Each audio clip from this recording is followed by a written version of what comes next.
This quick video shows the process to assemble your round glass wind guard from the Outdoor GreatRoom Company. Glass wind guards are a popular accessory to help reduce the effects of wind on the flame, provide a safety barrier around the fire, and create a unique reflection of the flame off the glass. You will need the following tools to complete this project: a Phillips screwdriver and soft protective gloves. Note that it is necessary to assemble the glass wind guard upside down on a flat, soft surface. Lay out your top clips and insert glass panels as shown.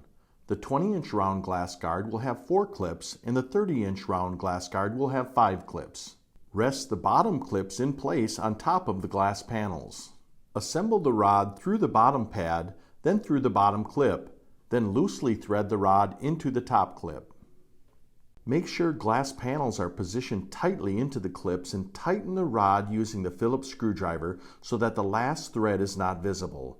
Repeat this process for each rod and set of clips. Once secure, carefully flip the wind guard over so it rests on the bottom pads. Locate the set screws.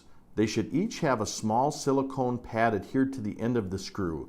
This pad will make contact with the glass surface.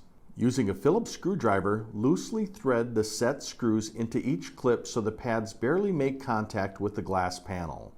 Similar to how you would secure lug nuts on a car tire, use an alternate pattern to tighten each set, screwing 1.5 to 2 turns. Congratulations, your installation is complete. Visit outdoorrooms.com and click on the Support tab for additional helpful videos.